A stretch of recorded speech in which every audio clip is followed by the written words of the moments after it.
Santidad. J.C. Wright. Introducción. Segunda parte.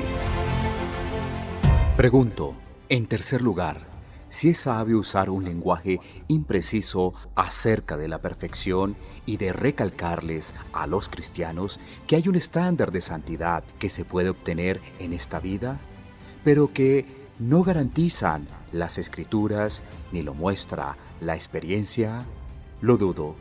Ningún lector cuidadoso de su Biblia pensaría negar que los creyentes son exhortados a ir perfeccionando la santidad en el temor de Dios, a ir adelante a la perfección y a perfeccionarse. Segunda a los Corintios 7:1, Hebreos 6:1, segunda a los Corintios 13:11. Pero todavía no he visto que haya algún pasaje en las Escrituras que enseñe que puede lograrse una perfección literal, una liberación completa y absoluta del pecado, ni en los pensamientos, ni palabras, ni hechos, ni tampoco que ningún hijo de Adán lo haya logrado en este mundo. Lo que es posible ver ocasionalmente en algunos creyentes entre el pueblo de Dios es una perfección relativa, una perfección en sus conocimientos, una consistencia general en cada relación en la vida y un acierto total en cada punto doctrinal. Pero en cuanto a una perfección absoluta literal, los últimos en decir que la tienen siempre han sido los santos más insignes de cada generación. Al contrario, siempre han tenido el sentido profundo de su propia falta de mérito y de su imperfección. Cuánta más luz espiritual han disfrutado, mejor han visto sus innumerables defectos y faltas, más gracia han tenido, más han sido revestidos de humildad. Primera de Pedro 5:5. ¿Qué santo mencionado en la palabra de Dios, de cuya vida se den detalles, ha sido literal y absolutamente perfecto? ¿Cuál de ellos, al escribir de ellos mismos, alguna vez menciona sentirse libre de toda imperfección? Al contrario, hombres como David, San Pablo y San Juan declaran en términos contundentes que sienten debilidad y pecado en su propio corazón. Los hombres más santos de los tiempos modernos se han destacado siempre por su profunda humildad.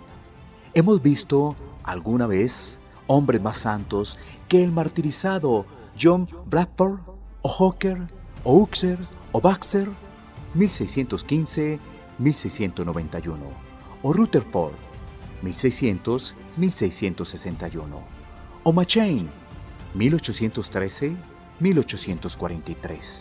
Aún así, nadie puede leer los escritos y cartas de estos hombres sin ver que se sentían deudores de la misericordia y la gracia cada día y que lo último que hubieran hecho es pretender que eran perfectos.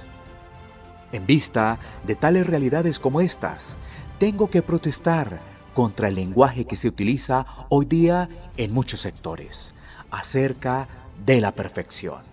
Tengo que asumir que los que la usan saben muy poco de la naturaleza de pecado, de los atributos de Dios, de sus propios corazones, de la Biblia o del significado de las palabras.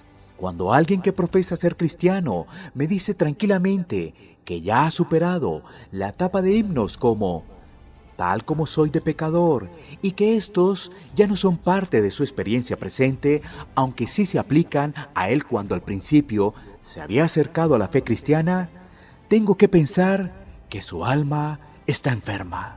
Cuando alguien puede hablar tranquilamente de vivir sin pecado, mientras está en el cuerpo, y puede de hecho afirmar que no ha tenido ni un pensamiento malo en 3 meses, solo puedo decir que, en mi opinión, es un cristiano muy ignorante. Protesto contra enseñanzas como esta. No solo no hacen nada bien, sino que hacen un daño inmenso. Disgustan y enemistan con la fe cristiana a hombres inteligentes de este mundo, que saben que es incorrecto y que no es cierto.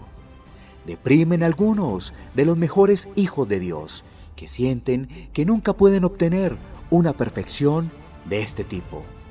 causa engreimiento en muchos hermanos débiles que se creen ser algo cuando no son nada. En suma, es un error peligroso. En cuarto lugar, es sabio afirmar tan positiva y violentamente como muchos lo hacen, que el 7º capítulo de la Epístola a los Romanos no describe la experiencia del santo consagrado, sino la experiencia del hombre no regenerado o del creyente débil y no firme todavía. Lo dudo. Admito plenamente que este punto es uno que ha sido discutido durante 18 siglos, de hecho, desde la época de San Pablo. Admito plenamente que cristianos insignes de hace 100 años, como John y Charles Wesley, Fletcher, y ni mencionar algunos escritores prominentes de nuestra propia época, mantienen firmemente que Pablo no estaba describiendo su propia experiencia de aquel momento cuando escribió este 7º capítulo.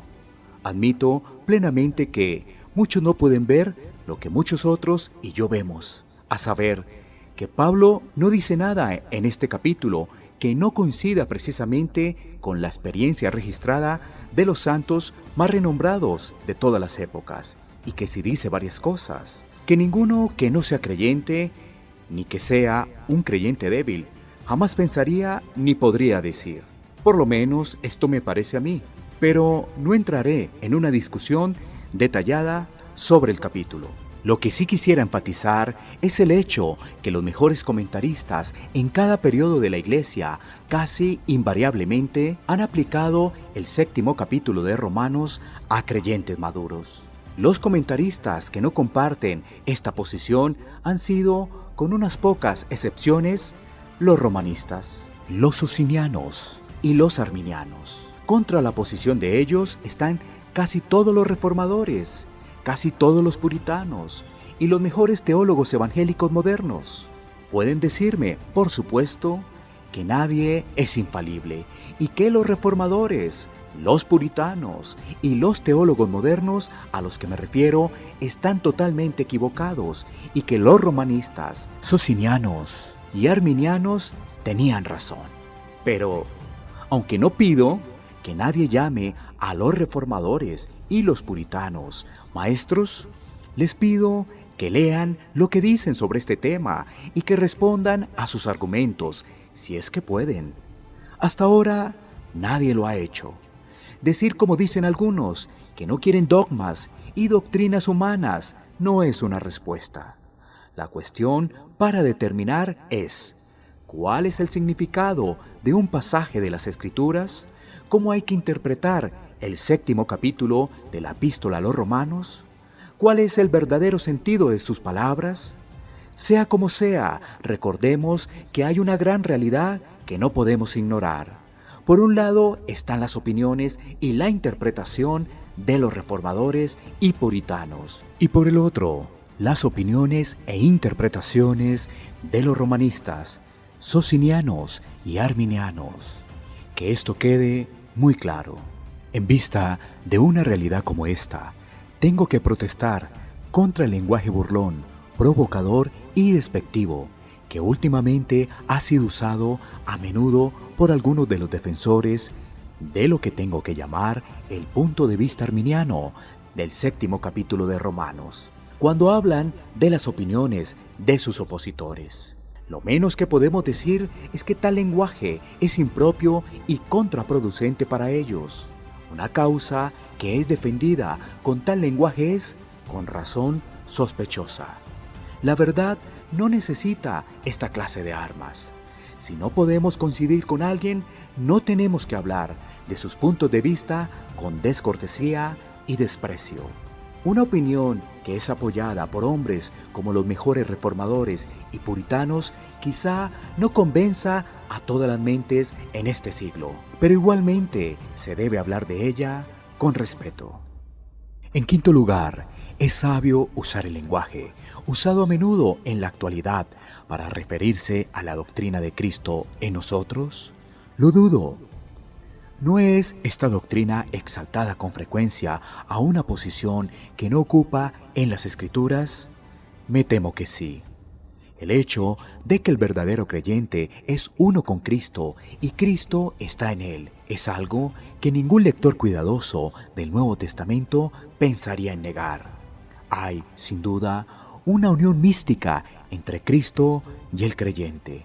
Con Él morimos, con Él fuimos sepultados, con Él resucitamos y con Él estamos sentados en lugares celestiales. Tenemos 5 textos claros que nos enseñan específicamente que Cristo está en nosotros. Romanos 8, 9, 10, Gálatas 2:20, Gálatas 4:19, Efesios 3:17, Colosenses 3:11. Hemos de tener cuidado de que comprendemos lo que queremos decir con esta expresión, que Cristo mora en nuestros corazones por fe y realiza su obra interior por medio de su Espíritu, es precioso y claro. Pero si queremos decir que, además y aparte de esto, hay un vivir misterioso de Cristo en el creyente, tenemos que tener cuidado a qué nos referimos. Si no tenemos cuidado, nos encontraremos ignorando la obra del Espíritu Santo. Estaremos olvidando que la economía divina de la elección, de la salvación del hombre, es la obra especial de Dios el Padre, que la expiación, mediación e intercesión son la obra especial de Dios el Hijo, y que la santificación es la obra especial de Dios el Espíritu Santo. Estaremos olvidando lo que dijo nuestro Señor cuando partió a la gloria, que enviaría a otro Consolador, que tomaría su lugar y que estaría con nosotros para siempre. Juan 14, 16. En suma, con la idea de que estamos honrando a Cristo, resultará que estaremos deshonrando su don especial y singular, el Espíritu Santo. Cristo, sin duda, siendo Dios, está en todas partes, en nuestros corazones, en el cielo, en el lugar donde 2 o 3 se reúnen en su nombre. Pero hemos de recordar que Cristo, como nuestra cabeza y sumo sacerdote, está a la diestra de Dios, intercediendo especialmente por nosotros, hasta su segunda venida, y que Cristo realiza su obra en el corazón de las personas, por medio de la obra especial de su Espíritu, a quien nos prometió enviar cuando partió del mundo. Juan 15, 26. Me parece que esto se hace evidente en una comparación entre los versículos 9 y 10 del 8º capítulo de Romanos. Me convence que Cristo en nosotros significa Cristo en nosotros por su Espíritu. Ante todo, las palabras de San Juan son muy claras y expresan: y en esto sabemos que Él permanece en nosotros por el Espíritu que nos ha dado. Primera de Juan 3:24. Espero que nadie malentienda todo esto que estoy diciendo. No digo que la expresión Cristo en nosotros no sea bíblica, pero sí digo que veo un grave peligro de que se adjudique una importancia extravagante y no bíblica a la idea contenida en la expresión, y si temo que muchos la usan en la actualidad sin saber lo que quieren decir, y sin darse cuenta, quizá deshonran la obra poderosa del Espíritu Santo. Si algún lector piensa que soy innecesariamente escrupuloso en este punto, le recomiendo que tome nota de un libro singular por Samuel Rutherford, autor de las bien conocidas cartas, llamado El Anticristo Espiritual. Verán allí que 2 siglos atrás aparecieron las herejías alocadas de una enseñanza extravagante precisamente acerca de esta doctrina, de que Cristo mora en los creyentes. Encontrarán que Charles Mardel, Tone y otros maestros falsos contra quienes contendió el acertado Samuel Rutherford. Aquellos tenían extrañas nociones acerca de Cristo en nosotros y luego procedieron a edificar sobre la doctrina antinomiana, sobre un fanatismo de la peor clase y con tendencias de las más viles. Así, ellos mantenían que la vida separada y personal del creyente había desaparecido completamente, que Cristo viviendo en él era quien se arrepentía, creía y actuaba. La raíz de este tremendo error era una interpretación forzada y nada bíblica de textos como «Ya no vivo yo, mas vive Cristo en mí». Gálatas 2:20. Y el resultado natural de esto fue que muchos infelices seguidores de este pensamiento llegaron a la cómoda conclusión de que los creyentes no eran responsables de sus acciones, hicieran lo que hicieran. Según esta interpretación, los creyentes estaban muertos y sepultados y solo Cristo vivía en ellos y se hacía cargo de todo. La consecuencia definitiva fue que algunos creían que podían quedarse tranquilos con una seguridad carnal, que ya no tenían ninguna responsabilidad personal y podían cometer cualquier clase de pecado sin ningún temor. No olvidemos nunca que la verdad distorsionada y exagerada puede convertirse en el origen de las herejías más peligrosas. Cuando hablamos de que Cristo está en nosotros, tengamos el cuidado de explicar lo que queremos decir.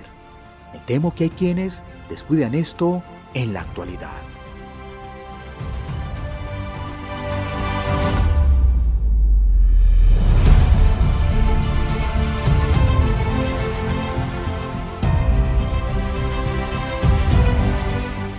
Santidad, J.C. Wright.